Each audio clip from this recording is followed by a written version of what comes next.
아멘. 사람이 적어도 힘차게 예배 드리셔야 됩니다. 보통 성악가가 아닌데 이렇게 좋은 특성을 듣고도 가만히 있으면 힘이 빠지겠죠.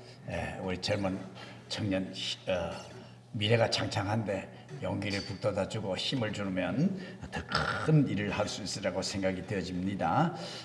내 나이가 얼마냐라고 하는 이 말씀입니다. 이제 2020년도 이제 마지막 주일입니다. 이 마지막 주일에 앞서서 정말 우리 하나님 앞에 자유롭게 예배드리지 못하고 이렇게 사람을 20명씩 제한해서 예배를 드리는 거, 이게 참 안타깝기도 하고요. 많은 사람이 모였을 때 또 분위기도 좋아지는데 그렇지 못한 것이 참 안타깝기도 합니다. 그래도 적은 수가 모였을지라도 하나님의 큰 은혜를 경험하고 능력을 경험하는 축복의 사람들이 되시길 우리 예수님의 이름으로 축복합니다. 이 달아나는 시간은 어찌할 수 없지 않습니까? 한 옛 그리스도시의 한 도시에 조각가 이 리지푸스라고 하는 사람이 만들었던 조각 동상이 하나 있습니다. 20명 숫자 맞춰되니까 추위에 바깥에 떨지 말고 들어오시라 그래서 3명 정도 들어오셔서 예배드리면 됩니다. 동상이 하나 서 있는데 이 동상은 발밑에 날렵한 날개가 달려 있고요. 앞머리는 풍성한데 말쑥한 대머리였습니다. 뒷머리는 대머리였습니다. 이 동상 밑에 이런 문답이 새겨져 있습니다. 그대 이름이 무엇인가? 내 이름은 시간. 왜 그대는 발밑에 날개를 달고 있는가? 빨리 날아갈 수 있도록 하기 위해서. 앞머리는 왜 그토록 풍성한가? 내가 다가갈 때 누군가가 붙들 수 있도록. 왜 뒷머리는 대머리인가? 내가 떠나고 나면 아무도 날 붙들 수 없도록. 이것이 바로 시간이라는 겁니다. 그래서 그리스 격언 가운데 시간은 앞머리로 잡아라 라고 하는 말이 있습니다. 옳은 얘기라고 생각이 되어지는데 누가 지나간 시간을 붙들 수 있겠습니까? 놓친 시간을 다시 잡을 수 있겠습니까? 2020년 한 해의 세월이 이제 흘러갔습니다. 이제 며칠이면 끝이 납니다.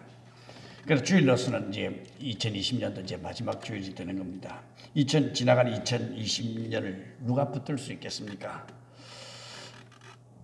시편 90편 12절에 보면 우리에게 날 계수함을 가르치사 지혜의 마음을 얻게 하소서라고 하는 말씀이 있습니다. 내 나이가 얼마인가를 생각할 때 인간의 지혜의 마음을 얻게 되더란 말이지요. 그래 금년에 이제 마지막 주일인데 주님께서 우리에게 묻습니다. 내 나이가 얼마인가? 이 질문은 지금까지 그대로 어떻게 살아왔는가 하는 질문입니다. 지금은 어떤 비전을 가지고 어떤 목적을 가지고 살아가느냐 하는 물음입니다. 앞으로 그들은 어떻게 살 것인가를 묻는 질문입니다. 성경의 배경을 보면 내 나이가 얼마뇨? 이 질문은 요셉이 국무총리로 있던 이 애굽의 바로왕의 요셉의 아버지 야곱에게 묻는 질문입니다. 일찍 이 야곱은 쌍둥이 형제 가운데 동생으로 태어납니다. 형은 에서고요. 같은 시간에 태어납니다만은 조금 늦게 태어나면 동생이 되죠. 그래서 옛 이스라엘의 풍습은 맏아들이 모든 상속권과 다 축복권을 다 가지게 됩니다. 그런데 야곱은 둘째 아들로 태어났기 때문에 축복권도 상속권도 가질 수가 없습니다. 그래서 야곱은 형에게 팥죽 한 그릇을 팔아서 장자의 명분을 얻었고 눈이 먼 아버지를 속여서 축복을 쟁취를 하게 됩니다. 이 일로 인하여 그는 집을 떠나야 됐고 평생 길고 긴 세월을 나그네로 살아가야 했습니다. 아버지를 속이고 출발한 야곱은 아들들로부터 끔찍한 속임을 당합니다. 내가 속인 그 대가가 야곱은 평생 속임을 당하고 지금 살아가고 있는 겁니다. 그토록 사랑했던 아들 요셉이 사나운 짐승의 밥이 되어 죽었다는 거짓 소식을 듣습니다. 야곱은 이 피 묻은 옷자락을 부둥켜 안고 울고 또 울었습니다. 아버지를 속이는 시간은 잠깐 금방 모든 것이 다 들통이 납니다. 그러나 자식들로부터 속임을 당하는 시간은 무려 20년을 넘게 썩어왔습니다.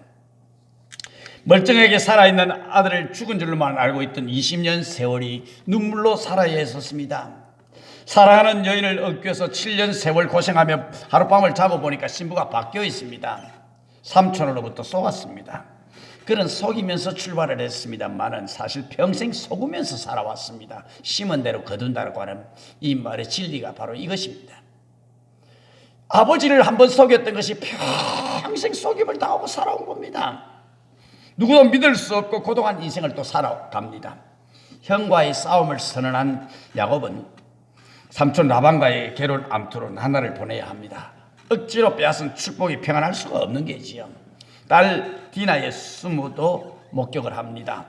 아들들이 살인하는 모습을 보아야 했습니다. 맏아들 루벤이 스모의 간통 사랑하는 아내 라헬의 죽음, 파란만장한 인생길을 걸어왔습니다. 그들은 어느 인생 말년 죽은 줄로 알았던 요셉이 살아서 저 넓은 애굽의 총리가 되어서 아버지를 기다리고 있다는 소식이 전해졌습니다. 때는 마침 평생 모은 재산이 두해 흉년 만에 모두 다 동이 난 처지라 야곱은 서둘러서 70인의 권석을 거느리고 애굽 땅을 달려갑니다. 아들 요셉은 백발이 된 아버지를 보고 무릎에 매달려 통곡을 합니다. 아버지도 아들 요셉을 만난 감격에 흐느껴 웁니다. 요셉은 아버지를 바로 왕 앞에 모셔서 이분이 저의 부친이옵니다 라고 소개를 합니다. 이때 아마 야곱이 썩고 속은 이 인생의 삶을 살았기 때문에 고생을 많이 했기 때문에 야곱의 얼굴에는 산전, 수전, 지상전, 공중전, 해상전 뭐 하여튼 겪어온 인생 자국이 이마에 그대로 자국이 남는 겁니다. 거칠게 자리 잡고 있었던 모양입니다. 됐든 바로왕이 야곱을 쳐다보니까 고생을 많이 한 사람처럼 보이거든요. 그래서 물어봅니다. 그대의 나이가 얼마뇨? 라고 물어봅니다. 그때 야곱이 대답하기를 내 나그네의 길이 세월이 130년, 나의 연세가 얼마나 못되니 우리 조상들의 나그네 길에 세월에 미치지 못하는 나름대로 험악한 세월을 보내었나이다 라고 대답을 합니다. 험악한 세월을 보내었나이다. 야곱의 생일을 돌이켜볼 때 이 얼마나 실감나는 표현입니까? 질문의 의미를 보십시오. 여러분의 나이는 얼마입니까? 오늘 아침 여러분이 이 질문에 무엇이라고 대답하시겠습니까? 실제로 이 물음은 지금까지 어떻게 살았느냐, 육신의 나이를 묻는 게 아닙니다. 어떻게 살아왔느냐, 즉 과거를 묻는 질문이거든요. 땀 흘려 일한 목적과 방법들이 정당했느냐는 말입니다. 행여 지난 날을 돌이켜보면 야곱처럼 상처뿐이었고 아픔의 연속은 아니었습니까? 실패와 고난, 좌절과 이별, 가난과의 싸움, 험악한 세월은 아니었습니까? 가족과 이웃으로부터 받았던 배신과 상처는 없습니까? 여러분의 나이는 얼마입니까? 이 질문에 야곱은 130입니다 라고 말할 수 있었지만 그의 생애를 돌이켜볼 때 간단한 연륜은 아니었습니다. 우리라고 다르겠습니까? 돌이켜보면 이 부끄러운 것뿐이요 죄로 얼룩진 것 흔적뿐이었습니다. 그러나 하나님의 은혜와 이웃의 따뜻한 후기가 있었기에 오늘 내가 이 땅에 존재할 수가 있는 것 아닙니까? 한없는 부모의 사랑을 받고 살았지만 효도 한번 제대로 못하고 시간이 흘러갔습니다. 효도 한번 해보려고 마음먹었더니 이미 부모님은 안 계십니다. 이 땅에서 오래 살았다는 것은 내 어머니의 땅 조국에 빚을 많이 진 것밖에는 없는 것입니다. 부부간에 서로 오래 살았다는 것은 서로에게 빚을 많이 졌다는 고백이 되는 겁니다. 아내는 남편에게, 남편은 아내에게 빚을 많이 지고 살아가는 겁니다. 더구나 지난 날을 돌이켜보건대 어찌 하나님의 은혜가 아닌 것이 있겠습니까? 모든 것이 하나님 앞에 고개 들 수 있겠습니까? 모두가 하나님의 은혜인 것을 찬송 가운데 그런 찬송이 있지 않습니까? 지금까지 지내온 것 주의 크신 은혜라 한이 없는 주의 사랑 어찌 이루 말하랴 자나깨 나 주의 손이 항상 살펴주시고 모든 일을 주 안에서 형통하게 하시네. 얼마나 실감나는 찬송입니까? 지금까지 어떻게 살았느냐? 나이값 못하고 살았습니다. 은혜 갚지 못하고 살았습니다. 그러나 주의 크신 은혜로 지금까지 지나왔습니다. 그 고백 외에는 달리 말할 게 없지 않습니까? 두 번째로 내 나이가 얼마뇨. 여기서 우리는 우리 자신이 나이 즉 시간의 주인이 아니라고 하는 사실을 알게 됩니다. 시간은 내 것이 아니었습니다. 하나님께서 나에게 일정한 시간을 주셨기 때문에, 수명을 주셨기 때문에 살아가는 겁니다. 시간을 창조하신 하나님께서 우리들에게 시간을 주실 때 시간의 법칙을 만드셨습니다. 소위 일의 법칙이라는 겁니다. 그래서 엿새 동안 부지런히 일하고 일에 되는 날은 하나님을 만나라고 안식하라고 하는 법칙입니다. 이 일회가 없는 시간은 완성된 시간이 아닙니다. 하나님 만나는 시간이 별도로 잘려져 있지 못한 인생은 미완성 인생이 되고 마는 겁니다. 요한계시록 13장 18절 말씀 보면 이런 말씀이 나옵니다. 짐승의 수, 사단의 수, 미완성의 수가 나옵니다. 666이라고 기록이 되어 있습니다. 여기서 6은 완전수인 7에서 하나가 빠진 숫자입니다. 7이 되어야 완전한 수가 되는데 6만 있으면 불완전한 숫자가 되고 마는 겁니다. 하나님의 수가 마귀의 수로 끝나버리고 마는 겁니다. 무슨 말입니까? 우리가 한 주간을 살아갑니다. 월, 하, 수, 목, 금, 토 6일을 세상에서 인정받습니다. 때로는 땀 흘려 피를 흘리며 눈물을 흘리며 살아봅니다. 그러나 일회가 없는 사람은, 사람의 날은 666으로 끝나버리기 때문에 썩은 인생으로 끝나버리고 마는 겁니다. 그러니까 우리가 엿새 동안은 열심히 일하고 채소를 박아떼서 세상을 살아가다가 주일날은 하나님 앞에 예배하는 성도로서의 삶을 바로 살아가야 됩니다. 이것이 성도의 본분입니다. 그러니까 엿새가 있고 하루가 없는 사람은 666 마귀의 수, 사탄의 수가 되어버리고 말기 때문에 사탄의 지배 아래 받을 수밖에 없습니다. 우리는 완전수인 하나님의 나라의 수를 따라 살아가야 됩니다. 세 번째로 내 나이가 얼마뇨? 이 말은 당신의 나이가 영원하지 않다는 말입니다. 하나님은 나이가 없지 않습니까? 하나님은 영원부터 영원까지 살아계신 분이기 때문에 나이가 없습니다. 그래서 천국의 성도들은 나이를 묻지 않습니다. 내 나이 얼마뇨? 묻고 들었다는 얘기는 우리는 아직 생명이 이 땅에 있다는 겁니다. 언젠가는 이 생명이 끝나는 시간이 있습니다. 제가 여러분들에게 분명히 한 가지 예언을 하죠. 여기 앉아 계신 분 가운데 50년 후에는 틀림없이 50, 60%는 이 땅에 살지 못하고 있을 겁니다. 아마 제 예언은 이 노스트라다무스 예언보다 더 훨씬 적중률이 클 겁니다. 몇 사람 안 살았지만은 이게 50이 됐으면은 100세를 사는 거예요. 50년을 더 살면. 아무리 의학이 발달해도 100세 살기가 쉽지 않지 않습니까? 모세의 고백과도 같이 우리의 연수가 70이요. 강건하면 80이라도 그 연수의 자락은 수고와 슬픔뿐이요. 신속히 날아가니. 그랬습니다. 우리 조상들의 늙음에 무상함을 깨닫고 이런 시를 노래합니다. 내 청춘 니 주고 니 백발 가져온 거.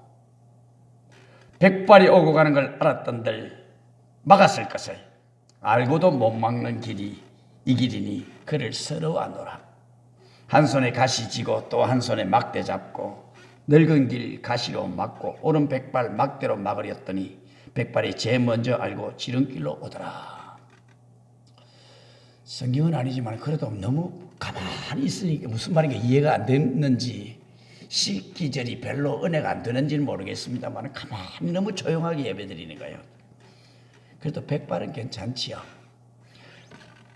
머리가 빠져버리는 걸 어떡합니까? 빠지는 사람은 백발이 아니라 초록색이라도 빨간색이라도 빠지지만 말았으면 좋겠다 하는 생각을 하게 됩니다. 때로는 우리의 시간의 경향 속에 예견치 않은 늙음이, 죽음이, 질병이, 눈물이, 실패가 문득문득 내 앞에 우뚝 서 있는 모습을 발견합니다. 이것이 인생입니다.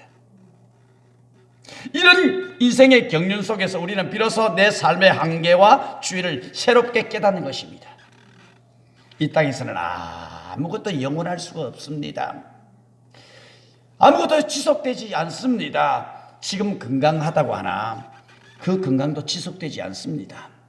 지금 청춘이라고 하나 그 청춘도 지속되지 않습니다. 많은 것을 가졌다 하나 소유도 영원하지 못합니다. 생명은 반드시 끝나는 날이 있습니다. 겸손하게 살 줄 알아야 됩니다. 내 것 없습니다. 이 땅은 영원하지 않습니다.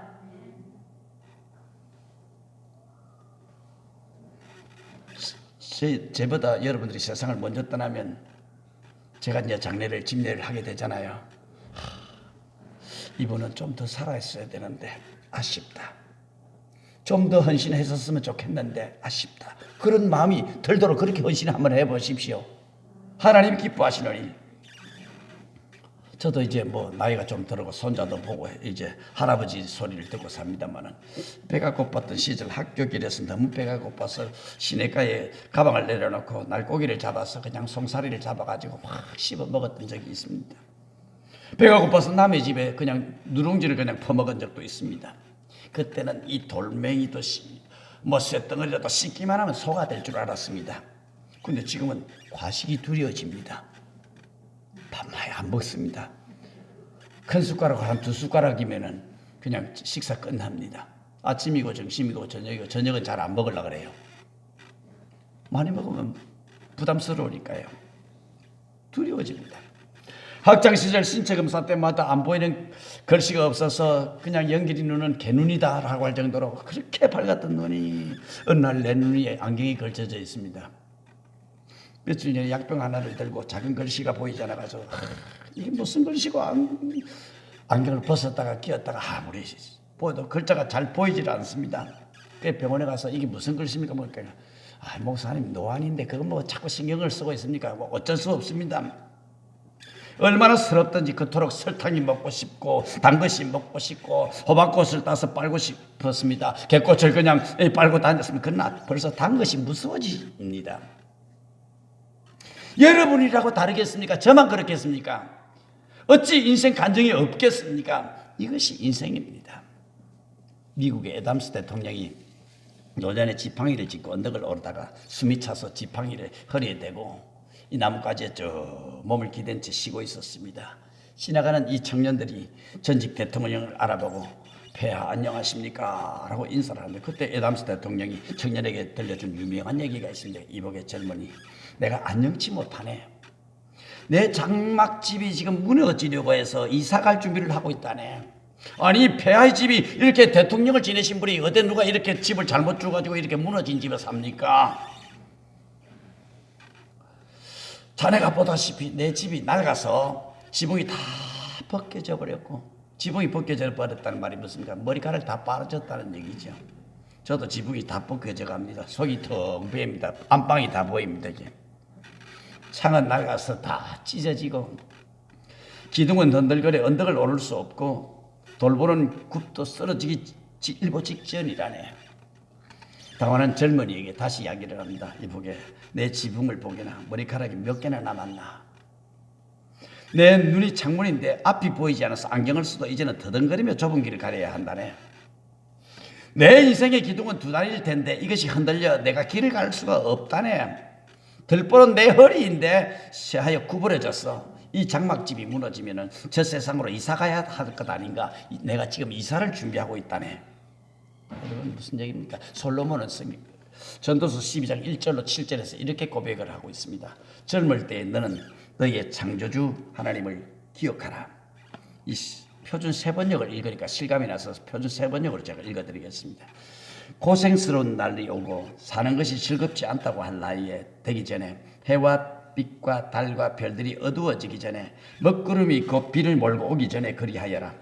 그때가 되면 너를 보호하는 팔이 떨리고 정정하던 두 다리가 약해지고 이는 빠져서 씹지도 못하고 눈은 침침해져서 보는 것마저 힘겹고 귀는 먹어서 바깥에서 나는 소리도 못 듣고 맷돌질 소리도 희미해지고 새들이 지저귀는 노래 소리도 하나 또 들리지 않을 것이며 또 높은 곳에서 무서워 올라가지도 못하고 넘어질 새라 걷는 것마저 무서워질 것이다. 검은 머리가 팥뿌리가 되고 원기가 떨어져 보약을 먹어도 효력이 없을 것이다. 사람이 영원히 쉴 곳으로 가는 날 길거리에는 조객들이 오간다. 은사술이 끊어지고 금그릇이 부서지고 샘에서 물뜨는 물동이가 깨지고 우물에서 도르래가 부서지기 전에 내 창조주를 기억하라. 육체가 원래 왔던 흙으로 돌아가고 숨이 그것을 주신 하나님께로 돌아가기 전에 내 창조주를 기억하라. 그런다. 이 성경 표준 세번역에 나오는 얘기들입니다. 그러니까 좀 쉽게 표현을 한 것이죠. 여러분, 생명의 날들을 헤아려 볼 줄 아는 지혜가 있어야 한다는 얘기입니다. 건강을 잊고 건강의 소중함을 발견하는 것도 귀하고 늙은 후에 청춘의 선물됨을 감사하는 일도 귀중하지만 주어진 모든 것이 선물인 줄 알고 감사하며 사는 일이 참으로 귀한 인생이라고 하는 얘기입니다. 우리의 인생 두 번 주어지지 않습니다. 인생은 연습이 없습니다. 인생은 시행착오가 없습니다.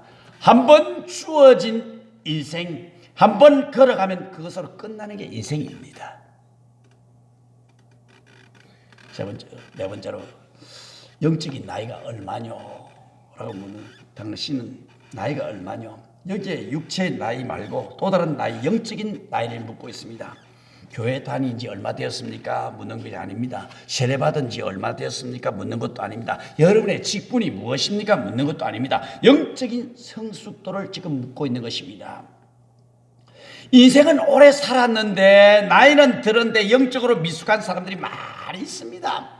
교회는 오래 다니고 신앙의 성숙이 없으면서 연륜이 자신이 성장했다고 착각하는 사람들이 있습니다. 속고 있는 것입니다. 저처럼 교회 안에도 그런 사람 많죠. 몇 가지로 분류가 됩니다. 교회 아직 탄생을 경험하지 못한 사람들이 있습니다. 여러분 참으로 거듭나셨습니까? 이 탄생을 경험하지 못하면 안 돼요. 참으로 거듭나셨습니까? 영생을 얻었습니까? 오늘이 인생의 마지막 날이라고 하면 오늘 예수님이 이 땅에 재림하신다면 천국에 들어갈 확신이 있습니까? 이제 새해를 맞이하기 전에 세상 살아갈 내 욕망, 내 욕심, 자기 이기심으로 가득 채웠던 마음의 중심에 자리를 내려놓고 거기에 만왕의 왕 대신 예수를 내 주인으로 모십시오. 개도 제 주인을 아는데 하물며 인생의 주인을 모르는 데서야 어째 인생이라 할 수 있겠습니까? 우리 교회 고양이 한 마리를 키우고 있는데요. 밥을 잘 주고 먹을 것을 잘 주는 사람에게는 열심히 발자국 소리만 어디서 멀리서 들려도 막 쫓아나옵니다. 그런데 무서워하는 사람들이 있어요. 가까이 온다고 발로 차고 하면은 이 개는 고양이가 도망을 가고 그런단 말입니다. 근데 개도 고양이도 제 주인을 아는데 하물며 인생의 주인을 모르는 데서야 참된 인생이라고 할 수 있겠습니까? 온 인류의 주인 대신 하나님을 아버지라 부르며 마음에 모시고 살아가시게 되기를 주님의 이름으로 축복합니다. 두 번째로 영적인 어린아이들이 있습니다. 어린아이는 뭡니까? 순진하기는 합니다만 모든 일이 자기중심적입니다. 하늘이 우리를 관광하면 하나님께서 나를 놀라주려고 이렇게 놀라게 만드느냐고 하나님께서 저렇게 천둥친다고 이야기를 하겠죠. 모든 게 자기중심적으로 생각을 합니다. 자기밖에 모릅니다. 자기 고집만 내세웁니다. 이제는 좀 어린아이 티를 벗어버리십시다. 자기중심의 삶을 살아가는 건 이건 어린아이예요. 세 번째로 영적인 청년들이 있습니다. 힘있게 일합니다만 유혹이 심합니다. 노련미가 없어서 실수를 곧잘 합니다. 정욕적이지요. 네 번째는 영적인 장년들, 부모의 입장에 도달한 사람들이 있습니다. 모두 가치관이 아주 타인지향적입니다. 자기 희생적입니다. 누구나 포용할 줄 압니다. 교회 안에서 이처럼 아버지 마음, 어머니 마음을 가진 훌륭한 부모들이 요청이 됩니다. 내 나이가 얼마뇨? 여러분의 영적인 나이는 어디에 도달되어 있습니까? 사랑하는 우리 북정한일교 성도 여러분들, 바로 왕은 지금 야곱에게 지금까지 어떻게 살았느냐라고 묻는 겁니다. 내 나이가 얼마냐? 어떻게 살아왔느냐? 이렇게 묻는 겁니다. 그러나 하나님은 이 시간에 우리들에게 과거를 묻지 않습니다. 지나간 2020년 한 해 동안 무엇을 했느냐? 하나님은 그걸 다 덮어주기를 원했습니다. 2021년 바로 어떻게 살아갈 것인가? 그걸 계획을 하라는 겁니다. 이제 어떻게 살 것인가? 내 나이가 얼마냐? 이 질문의 결국은 앞으로 내가 어떻게 살아갈 것이냐라고는 묻는 질문입니다. 지금까지 그렇다 치고 2021년에 문이 지금 열려지고 있는데 새해는 어떤 첫걸음을 내디딜 것이냐, 어떤 시간의 가치관을 가지고 어떤 인생의 목적을 가지고 살아갈 것이냐를 우리에게 묻고 있는 것입니다. 스티븐 코비 박사가 쓴 성공하는 사람들과 실패하는 사람들의 시간을 이야기를 하는데요. 다른 거 없습니다. 성공하는 사람들과 실패하는 사람 조사를 해봤는데 실패하는 사람들은 되게 별로 중요하지 않는 일, 그러면서도 긴급한 일들에 매여 사는 사람들입니다. 그러니까 실패하는 사람들의 특징이 뭡니까? TV 보는 시간이 길다는 거예요. 하루 종일 요새는 동해물과 뭐 백두산이도 없습니다. 그냥 텔레비전 그냥 밤새도록 24시간 텔레비전이 나오니까 이러면 실패하는 인생이 됩니다. 전화하는 시간이 너무 길어요. 1시간 반 전화를 하고 난 다음에 끊으면서 하는 얘기가 안 되겠다. 자세한 얘기를 만나서 하자 그럽니다. 이 동네는 아무도 그런 분이 없나 봐요. 컴퓨터 게임에 너무 매달립니다. 쓸데없는 참견에 너무 시간을 보냅니다. 해결점이 없는 고민과 걱정에 사로잡힙니다. 이런 사람들은 인생을 실패하며 살아가더라는 겁니다. 반면 성공하는 사람들은 긴급한 일이 아니라 가치 있고 중요한 일들에 관심과 시간을 할애하는 사람들이었습니다. 건강이나 사건이나 예방에 관심을 갖습니다. 지도력을 개발합니다. 주변의 사람들, 윗사람, 아랫사람들과 좋은 인간관계를 구축해가기 위해서 많은 노력을 합니다. 새로운 기회를 발굴합니다. 자신의 인격과 신앙 향상을 위해서 최대한 노력을 하는 사람들이었습니다. 그렇습니다. 여러분의 긴급성이라고 하는 패러다임에 따라서 행동하느냐 아니면 중요성이라고 하는 패러다임에 따라서 행동하느냐에 따라서 여러분의 인생의 결과 즉 열매들을 가름하게 될 것이라는 얘기입니다.